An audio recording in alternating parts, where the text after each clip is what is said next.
storytellers would begin the narrative of each king by narrating their genealogy in the Lunar dynasty. Shantanu was the next great king in the Lunar dynasty.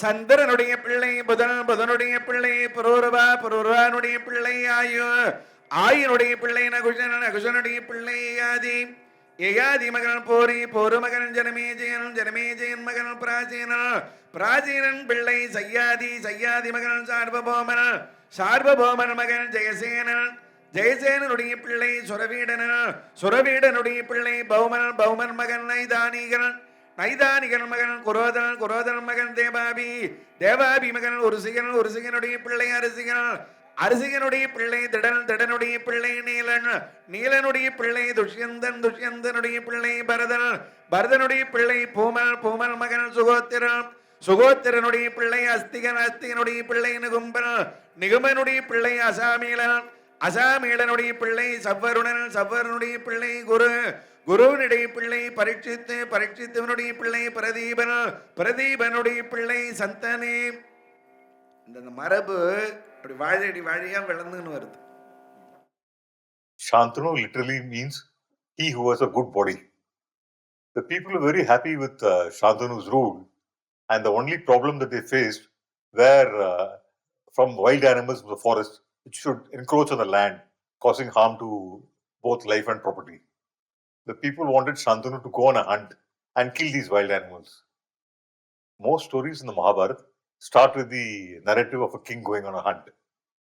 Shantanu went with his army to the forest and killed the wild animals there. At the end of the day, he was tired and went to the river to drink some water. There he saw a beautiful woman and immediately fell in love with her. It did not even occur to him to ask who she was before he proposed marriage to her. கானகத்திலே போய் வேட்டையாடுகிறான், தண்ணீர் பருகலாம் என்று கங்கை கரைக்காக வருகிறான். வருகிற பொழுது அங்க அழகான ஒரு பெண்ணு நிற்கிறார். அவ்வளவு அழகாயிருக்கிறார். அந்த பெண்ணை பார்த்த உடனே ராஜாவுக்கு தாகம் போன இடம் தெரியல. வையகமடந்தை கொல் வரை மடந்தை கொல்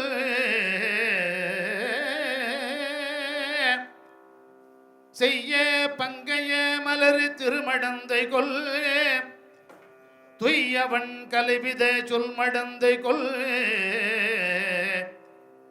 ஐயமுற்றனன் இவளார்கொல் என்னவே.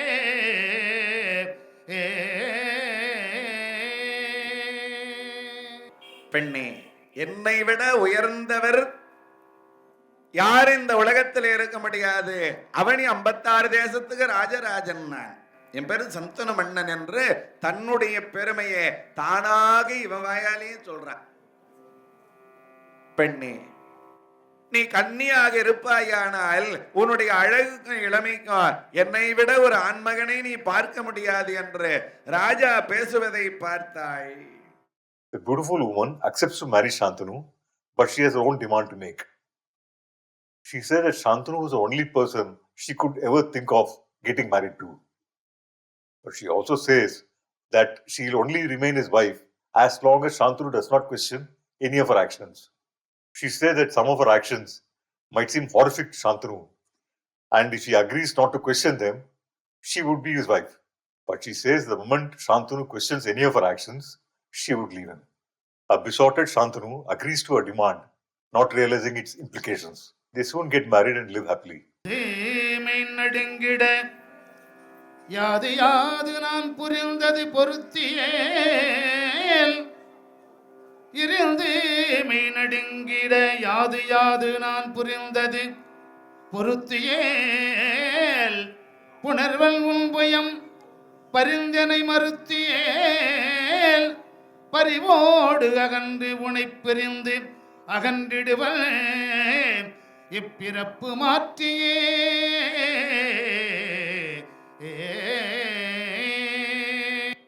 இல்லற இன்பத்திலே அகாந்தமாக திளைத்திருந்தார்கள். அதனுடைய விளைவாக இந்த கங்கை கர்ப்பமானாள். தெய்வ அனுகிரகத்தாலே இவர்களுக்கு குழந்தை பிறக்கிறது. மறுபுற சில பகல் மணந்து மான்விழி கருவுயிர்த்தனல் என களிகொள் காலையில் பருவமுற்று அன்புடன் பயந்தமைந்தனை பொறுபுணல் புதைத்தனள் புவனம் காணவே. குழந்தை பிறந்தது, ஆண் குழந்தை என்ற உடனே அகம்மிக மகிழ்கிறான் சந்தன மன்னன். ஒரு பெண் அழுது கொண்டு வருகிறாள்.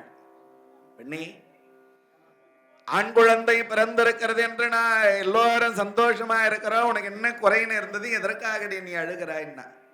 அரசே, அதனை எப்படி என் வாயால சொல்லு. அரசே, உங்களுக்கு ஆண் குழந்தை பிறந்தது என்னவோ உண்மைதான் அரசே. அது தங்க விக்கிரகமாறி எவ்வளவு அழகாயிருந்தது அரசே.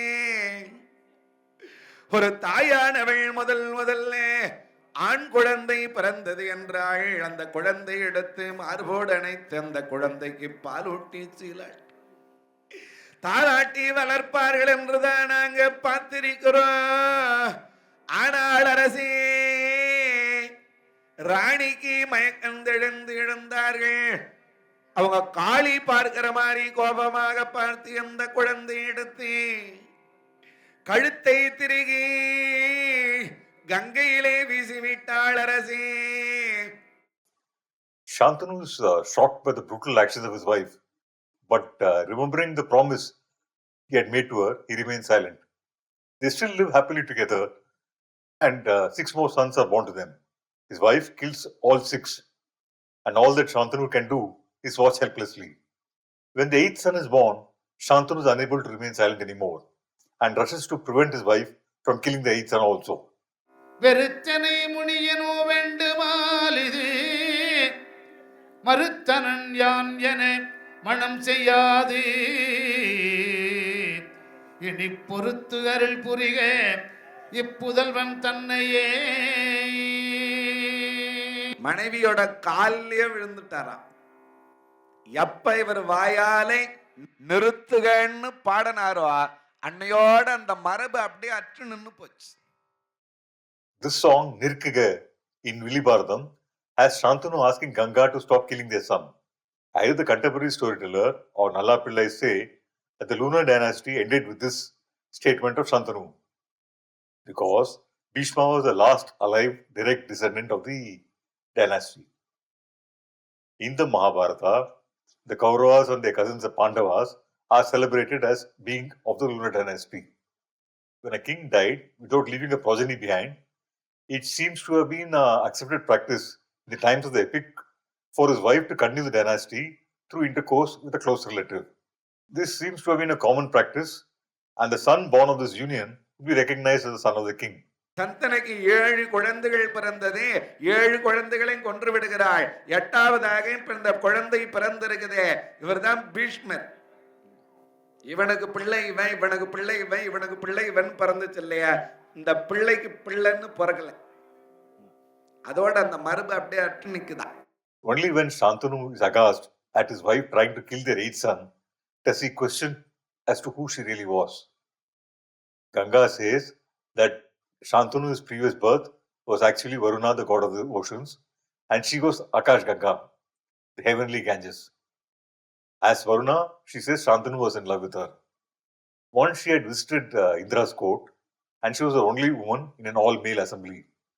Varuna had asked his friend Vayu, the god of wind, to disable Ganga's clothes.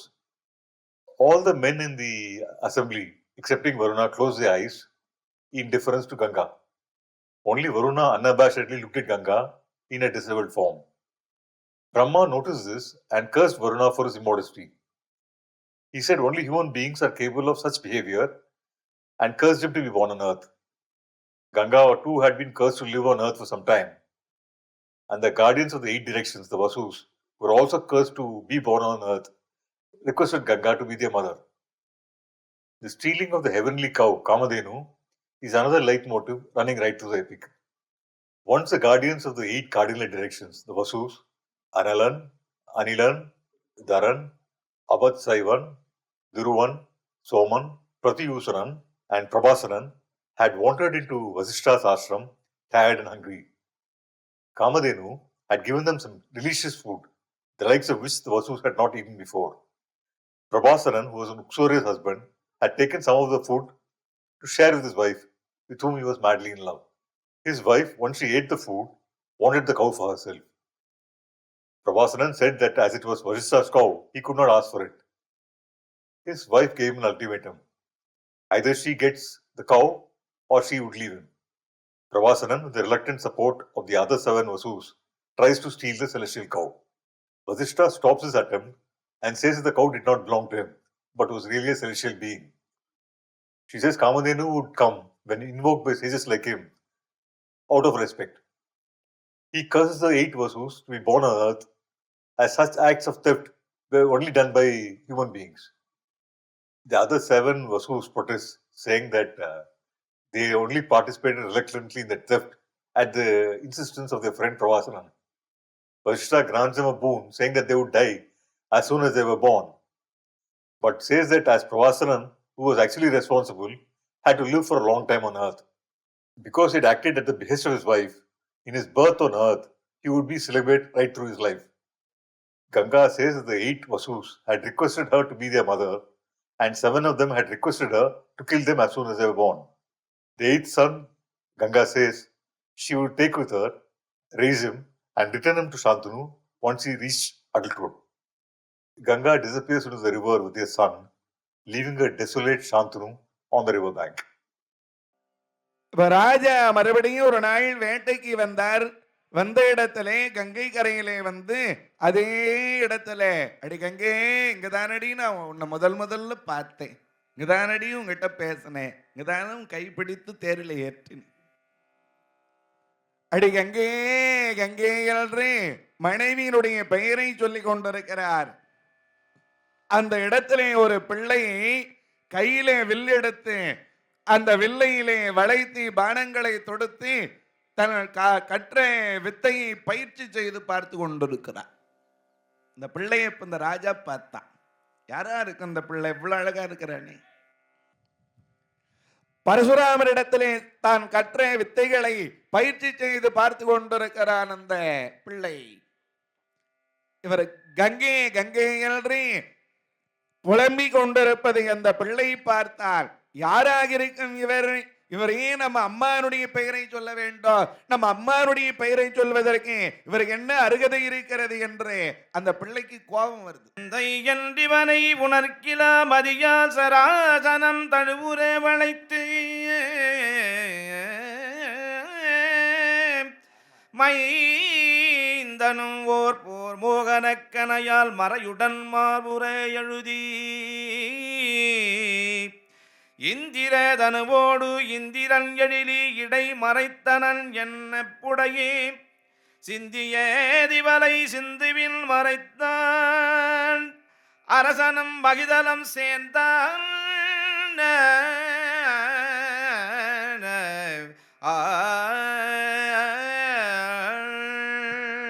அப்பா என்று இந்த பிள்ளைக்கு தெரியாது. அதனாலே அம்மா பேரை சொல்வதற்கு இந்த ராஜாவுக்கு என்ன உரிமை இருக்கிறது என்று கோபத்திலே வில்லை விளைத்து மோகன கணை என்று ஒரு கணை விட்டான். மோகன கணை போட்டானோ இல்லையோ ராஜா அப்படியே மயங்கி விழுந்தார். இந்த பிள்ளை கங்கையிலே குதித்தார். நேரா உள்ளே குதித்த பிள்ளை, அம்மம்மா அம்மம்மா, யாரோ ஒரு ராஜா உங்க பேரை சொல்லியிருந்தாருமா, அவர் மேல நான் மோகனக்கண்ணை போட்டு வந்துட்டோமான்னா. எந்த ராஜா நம்ம பேரை சொல்வார், ஒரு கால் நம்ம ராஜாவா இருக்குமோ என்று ஓடி வருகிறாள். வந்து பார்த்தால் சாட்சாத் சந்தனு மன்னனே விழுந்து கிடக்கிறார். Ganga hands over the 16-year-old son, whom she has named Devarathan. She says that he has learned knowledge from Vasishtha and weaponry from Parshurama. Ganga says that Shantanu will never see her again and asks him to forget about her and again disappears into the river. Shantanu returns to his kingdom with his son by his side. இவர்தான் என்னுடைய பிள்ளை என்று நாட்டுக்கு அறிமுகம் செய்தார். அன்றைக்கு இந்த பிள்ளைக்கு இளவரசு பட்டத்தை சூட்டினார். சந்தன மன்னன் தன்னுடைய அரசியல் பாரத்தை முழுமையாக இறக்கி இந்த தேவவிரதனுடைய பிள்ளை தலைமையில வைத்தார். பல இடங்களை போய் சுத்தி பார்த்துட்டு இருக்கிறாரு. அதுபோல ஒரு நாள் கானகமெல்லாம் அலைந்து தெரிந்து வருகிறார். வருகிற பொழுது யமுனா நதி தீர்க்கமாக போகிறார். Shantanu roams all across the country and one day reaches Yamuna river. An unknown heavenly fragrance draws him towards Matsyagandhi, who is now known as Parimalagandhi. because the fragrance emanating from her permeated the entire landscape. As he goes towards the fragrance, he hears melodious music and he sees a beautiful woman ferrying a boat across the river. Shantanu immediately falls in love with her.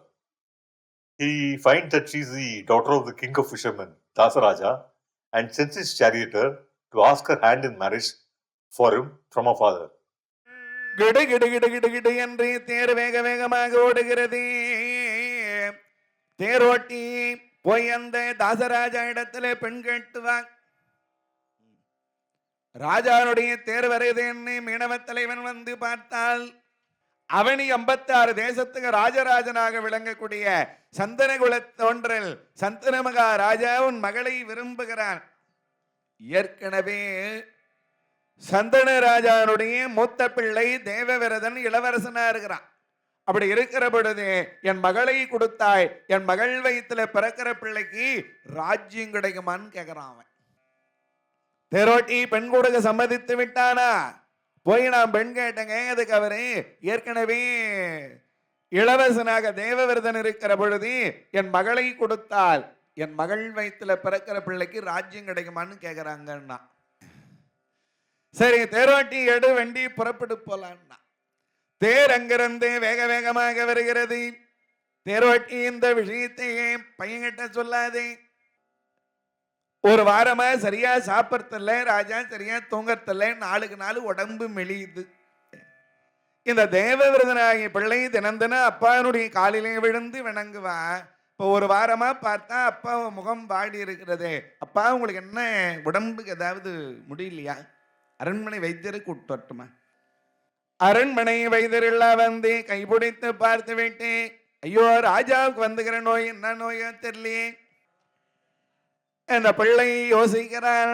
போன வாரம் தான் அப்பா கானகத்துக்கு போய் வந்தார். கானகத்துக்கு போய் வந்த மறுநாள் இருந்து தான் அப்பா ஒரு வாட்டமா இருக்கிறார். கூட யாரு போனது என்று விசாரிச்சா தெரிஞ்சிடும்னு தேரோட்டி அழைத்தா. தேரோட்டி, கானகத்துல ஏதாவது அதிசயம் நிகழ்ந்ததா?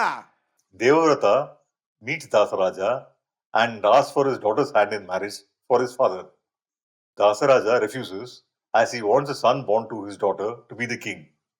And as Devavrata was the crown prince, that would be impossible. Devavrata immediately renounces kingship and promises that Parimal Gandhi, Satyavati's son, would be the future king. Still, Dasaraja is not convinced, as he says that Devavrata's children might contest the throne with her daughter's children. Devavrata takes another vow of eternal celibacy and says that he will not procreate any children. In Indian traditions, to die without leaving a progeny behind is the ultimate sacrifice to make. தேவர்கள் வாழ்த்தினார்களா? பீஷ்மகா பீஷ்மகா பீஷ்மகா பீஷ்ம பீஷ்ம பீஷ்ம வானொலி எழும். பீஷ்மன் என்றால் பயங்கரமான விரதத்தை உடையவன் அர்த்தம். இவ்வளோ பெரிய சபதத்தை இவர் மேற்கொள்ளுகிற பொழுது இனிமேல இந்த ராஜாவாளை மீனவ தலைவனால பெண்ணு கொடுக்க மாட்டேன் என்று மறுக்க முடியல. அவன் பெண் கொடுக்க சம்மதிக்கிறான். சத்தியவதி என்கிற பரிமளகந்தியை கொண்டு போய் அப்பானுடைய பக்கத்திலேயே நிறுத்தினாரே. இதை பார்த்த உடனே சந்தனராஜா அளவு கடந்த மகிழ்ச்சி அடைந்தார். அப்பா பீஷ்மா, உன்னை போல தியாகம் செய்தவர்கள் 3 உலகிலே இருக்க முடியாதுடாப்பா. சத்தியவதிக்கும் சந்தன மகாராஜாவுக்கும் திருமணம் நடந்தது. வந்தவர் எல்லாரும் வாயார வாழ்த்துகிறார்களா? யார? பீஷ்மரை வாழ்த்துகிறார்கள். Shantanu is pleased with this son sacrifice, grants him a boon that no one would be able to kill him. Bhishma could only die when he chose to. After the wedding, Dasaraja tells Satyavati's story to Shantanu. He says that Satyavati was not really his daughter, but the daughter of the king Vasuraja. He speaks about the magical birth of Satyavati from a fish. Dasaraja says that Satyavati also comes from a royal family and she has finally reached where she was really destined to be. சலகாலியனுடைய வீட்டிலே அந்த பெண் வளர்ந்தாய், அவள் எங்கு வந்து சேர வேண்டுமா அங்கே வந்து சேர்ந்து விட்டாள் என்று மகளை ஒப்படைத்து விட்டு மகளுக்கு நிறைய அறிவுரைகளை சொல்லிவிட்டு அங்கிருந்து மீனவ தலைவன் புறப்படுகிறார். சந்தன மகாராஜா இளம் மனைவியோடு ஏகாந்தமாக திளைத்திருந்தாரே, அதனுடைய விளைவாக சத்தியவதி கர்ப்பமானாள். ஒரு நல்ல நாளிலே பிரசவ வேதனைப்பட்டார். அண்ண நாளினில் அறுக்கணோ திங்களோ என்ன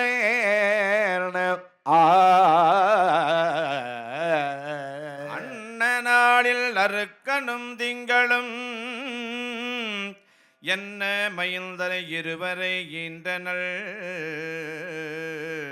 மன்னன் நாவி உடை வடிவுடைய கொண்ட நன்மை கண்ணபூரம் கலந்த செங்கண்ணியே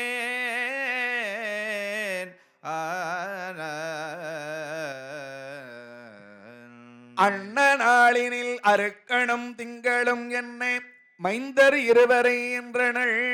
ஒரே பிரசவத்துல 2 குழந்தை பிறந்தான். அருக்கண்ணா யாரு? சூரியன். திங்கள் அப்படின்னா சந்திரன். சூரியனை போல ஒரு பிள்ளை, சந்திரனை போல ஒரு பிள்ளையா. ஏத ஓமையாக இங்க குறிப்பிடுறாருன்னா, சூரியன் காலையிலே தோன்றி மாலையிலே மறைந்து விடுகிறார். சந்திரன் கொஞ்சம் கொஞ்சமாக விளர்ந்து பௌர்ணமி அன்று பூரணமாக இருந்து மறுபடியும் கொஞ்சம் கொஞ்சமா தேய்ந்து அமாவாசை அன்னைக்கு மறைஞ்சு போயிடுறான். சூரியனை போல ஒரு பிள்ளையினுடைய ஆயுள் ரொம்ப குறைவான காலத்துல முடிய போதான். இன்னொரு பிள்ளை சந்திரனை மாதிரி சாக போறான்ற சொல்லாம சொல்ற. முதல் பிறந்த பிள்ளைக்கு சித்திராங்கதன் பேர் வைத்தார். இரண்டாவது பிள்ளைக்கு விசித்திர வீரியன் பேர் வைத்தார். After the birth of their twin children, Shantanu dies of old age. Bhishmacharya, as he had promised to Dasaraja, crowns Chitrangada the king. A Gandharva by the same name kills Chitrangada at night under cover of darkness. His younger twin, Vichitravirya, is now crowned king. The king of Kashi has invited all the kings of the land for the marriage ceremony of his 3 daughters, Amba, Ambika and Ambalika. Kashi Raja is in a dilemma. As he knows that Bhishma has taken a vow of celibacy, he does not invite Hastinapura for the Swayamvaram. Bhishma is angry and attends the Swayamvaram with his younger brother, Chitravirya. இந்த பீஷ்மரையும் விசித்திர வீரியனையும் பார்த்த உடனே வந்திருந்த மற்ற ராஜாக்களுடைய மூஞ்செல்லாம் சின்னதா போச்சான். நட்சத்திர கூட்டத்துக்கு மத்தியிலே சந்திரனை போல இந்த விசித்திர வீரியன் ஒளி வீசி கொண்டிருக்கிறான். 3 பெண்களையும் அலங்காரம் செய்து கையிலே மலர் மாலை கொடுத்து அழைத்து வருகிறார்கள். As the girls are being introduced to the various kings in the court, an angry Bhishma asks his younger brother Vichitravirya to abduct the 3 girls before they could calend any of the kings. மாலை போடுவதற்கு முன்பாகவே பீஷ்மர் சொன்னாரோ இல்லையா, 3 பெண்களையும் தூக்கி தேரிலே அமர வைத்தா. தேரு கிடுகிடு என்று புறப்படுகிறது. எல்லா ராஜாக்களும் அமைதியா இருக்கிறா. பீஷ்மரே இப்படி செய்யறாரு. பீஷ்மர் போய் யாரால என்ன கேட்க முடியும்? ஒரு ராஜாவுக்கு மட்டும் அதிகமான கோபம் வருகிறது. அவனுடைய மீசை விடவிடவென துடிக்கிறது. உதரம் குதிக்கிறது. நரம்புகள் முறுக்கேறுகிறது. என்று கொதித்து எழுந்தாள். சூரிய குலத்தை, சந்திர குலத்தை, அக்னி குலத்து, முக்குளத்து மன்னர்களை முற்று முடிசூடி வீட்டிருக்கிற இந்த மாப்பேரவையிலே மாலை போடுவதற்கு முன்பாகவே பெண்களை கவர்ந்து போகிறா. எல்லாரும் நீங்கள் அமைதியாக இருக்கிறீர்களே, எழுந்திருங்கள், அடியுங்கள் அவனை என்றான். சாலுவ தேசத்து மன்னன், அவனுக்கு பிரம்மதத்தன்னு பேரு. அவன் எழுந்து பேசனானோ இல்லையோ, எல்லா ராஜாக்களும் எழுந்தார்கள். அடே வீடுமா நில், இதோ பாரு எங்க கையிலே வில், இந்த வில்லிக்கு பதில் சொல். தேர் எந்த காரணத்தை கொண்டு நிற்க வேண்டாம், தேர் போகட்டும் என்றார். தேர் போய் கொண்டிருக்கிறது. எதிர் திசையிலே திரும்பி நின்றார் இவர். எல்லா ராஜாக்களும் வருகிறார்கள். வந்து கொண்டிருக்கிற ராஜாக்கள் எல்லாரும் ஒரே நேரத்தில் வில்லை விளைத்து ஒரே நேரத்தில் எல்லாரும் பான பிரயோகம் செய்கிறார்கள்.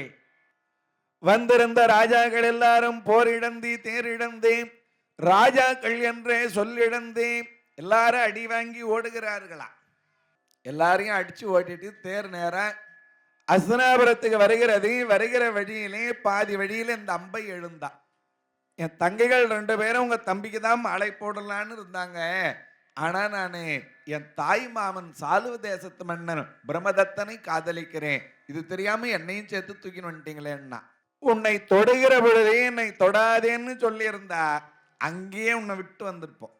வேற ஒருவனை விரும்பிய உன்னை என் தம்பி மாலை சூட்ட மாட்டான். நீ போய் உன் தாய் மாமனே கல்யாணம் பண்ணிக்கோ.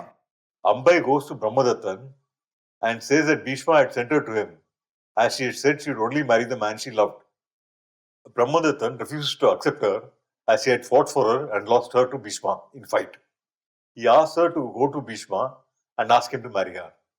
அம்பிகைக்கும் அம்பாலிகைக்கும் பதி எம்பியே எழிலாள் என்று செய்வுற தம்பி தன்னை தனஞ்சயன் தன் எதிரி வம்பினாள் தன்னெதிர் வம்பினால் மிகு மாமனம் சேர்த்தினார். Bhishma says that he has taken an oath of eternal celibacy and can't get married to any woman, and asks Ambai to go back to Brahmadattan and plead with him. As Brahmadattan again refuses, Ambai goes to her father for help. Her father says Bhishma would not listen to anybody and Parashurama is the only recourse. Parashurama was Bhishma's teacher, and her father thought the teacher might be able to persuade his disciple. யாரு பேச்சையும் பீஷ்மர் கேட்க மாட்டாரு. ஒரு கால் குருநாதரா இருக்கிற பரசுராமர் சொன்னாலும் கேட்டால் கேட்பார். நீ போய் பரசுராமர் காலில் விழுந்து அழுமா, அவர் மனசு வச்சா உனக்கு வாழ்க்கை. சரி என்று அங்கிருந்து நேரா பரசுராமர் இருக்கிற ஆசிரமத்திலே போனாள். பரசுராமர் காலிலே விழுந்து அழுதாள். ஒரு பெண் அழுத உடனே என் மாணவன் பீஷ்மன் தவறு செய்வானான்னு கொஞ்சம் கூட யோசிக்கல. மகளே, பீஷ்மன் என்னுடைய மாணவன் தான், என் சொல்லை அவன் மீறமாட்டான், அவனுக்கே உன்னை கல்யாணம் பண்ணி வைக்கிறேன், வாக்கு கொடுக்கிறார். குருநாதர் வருகிறார் என்ற செய்தி போனது. தனக்கு விண்மை நிலையிட்ட கோபையொரு தமனிய தவசில் வைத்து நீ எனக்கு நன்மை தர வந்த நல் தவம் இருந்தவா என இருந்த பெண் கணக்கும் வெண்தளர வடமுலை பெரிய கரிய கண்ணி இவள் காதலா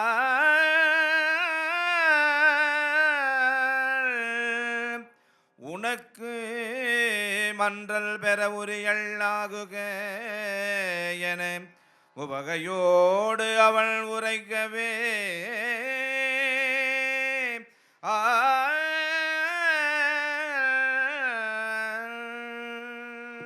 நீங்களே என்னை பார்க்க வந்திருக்கிறீர்கள் என்றால் எனக்கு ஏதோ நன்மை செய்ய வந்ததாக தான் நினைக்கிறேன் என்று இவர் வணங்கினார். கணக்கோவில் தரள வடமுலை பெரிய கரிய கண்ணீவள், அவளுக்கு நான் வாக்கி கொடுத்திருக்கிறேன், உன்னையே அந்த பெண்ணுக்கு திருமணம் செய்து வைக்கிறேன் என்று அவளை திருமணம் செய்து கொள் என்றார். உங்களை தவிர வேறு ஒருவரை நான் என்னுடைய உள்ளத்திலே தெய்வமாக நினைக்கவில்லை, உங்களையே நான் தெய்வமாக நினைத்து கொண்டிருக்கிறேன். தெய்வம் சொன்ன அதுக்கு மறுப்பு மொழி இல்லைதான். ஒரு மனிதன் எதை மீறினாலும் மீறலாம், செய்த சத்தியத்தை மீறக்கூடாதுன்னு சொல்லி இருக்கிறீர்களே குருநாதா, நான் சத்தியத்தை மீறலாமா என்று கேட்டார். என்னுடைய உயிர் வேண்டுமானால் கூட கேளுங்கள், நான் தருகிறேன். ஆனா இந்த பெண்ணை என்னால் திருமணம் செய்து கொள்ள முடியாது என்கிற மறுக்கிற பொழுது, பீஷ்மா, இந்த பெண்ணை திருமணம் செய்து கொள்ள மறுப்பாயே ஆனால் நான் உனக்கு ஆசிரியனும் இல்லை, நீ எனக்கு மாணவனும் இல்லை, எடுடாவில்லை. அவ்விராமன மறுத்த மன்னவன இரண்டு தின இகளுடன், அவ்விராமன மறுத்த மன்னவன மையிரண்டு துணைகளுடன், விராபம் ஒழியாது வெஞ்சமர விளைத்த காலையடல் வீடுமண் கைய வீரைய சிலையோடு மெய்வலி கறந்து முன் தளர்வு கண்ட போர் அவ்விராமணிகர் எண்ணுமாறு இவனை அஞ்சு நின்று எதிரடற்கவே. Parashurama and Bhishma fight furiously for 10 days. Parashurama loses his own disciple and is soon forced to flee. A humiliated Parashurama now takes a vow that henceforth he would not teach any Kshatriya warfare as the Kshatriya had defeated him. This vow of Parashurama has consequences much later when Karna hides his Kshatriya identity to learn weaponry from Parashurama. Parashurama, when he realized that Karna was actually a Kshatriya, cursed him, saying that all that he had learned from him would prove useless to him when he needed it the most. இந்த அம்பையானவள் போய் தவம் செய்தாள். அந்த வீடுமனை நான் விடமாட்டேன் என்று அவள் அம்பாளை நோக்கி தவம் செய்தாள். தாள் இரண்டிலும் ஒரு தாள் மடக்கி ஒரு தாளில் வைத்தமை சமைத்தப்பன் தோல் இரண்டினைய மீதெடுத்து நனி தொழுதி இயக்கி துணை அடியினை வாளிரண்டனைய விழி மலர்த்தி நிறை வாவி நீரிடை வானுளோர் நாளிரண்டு அதனோடு ஐயிரண்டும் ஒரு நாள் எனும்படி நடக்கவே. அம்பிகை வந்து பிரச்சன்னமானாள். உனக்கு என்ன வர வேண்டும்னு கேட்டாள். என் வாழ்க்கையை அழித்து விட்டான் அந்த வீடுமன். அவனை நான் வெல்லணும்னு ஆயுதம் கொடுங்கண்ணா, கொல்லணும்னு கேட்கல, வெல்லணும்னா ஒரு மலர் மாலை எடுத்து கொடுத்துட்டு நம்ம மறைஞ்சிட்டான். இதை யாராவது அணிந்து கொண்டால் அவனை வீடுமனை வெல்கிற ஆற்றல். எத்தனையோ ராஜா கிட்ட அந்த மாலையை எடுத்துன்னு போனான். எங்களால் சண்டை போட முடியாதுன்ட்டாங்க.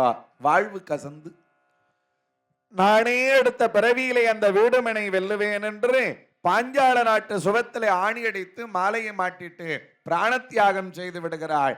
அடுத்த பிறப்பிலேயும் பெண்ணவே பிறந்தான். போன பிறவி ஞாபகம் வந்து அந்த மாலை எடுத்து தான் கழுத்திலே மாட்டிக்கொண்டு நாளுக்கு நாள் பெண் தன்மையிலிருந்து ஆண் தன்மைக்கு மாறிக்கொண்டிருக்கிறாள். ஆணுமல்லாமல் பெண்ணுமல்லாமல் சிகண்டினி என்ற பேரிலே அவதான் கடைசியாக பீஷ்மருடைய மரணத்துக்கு காரணமா இருக்கிறார். When a last recourse Parashurama had also failed, Ambai practices severe austerities before Durga, invoking her for a warrior brave enough to kill Bhishma. The goddess appears before her and gives her a garland. With the garland, the seeds of Bhishma's eventual demise are sown.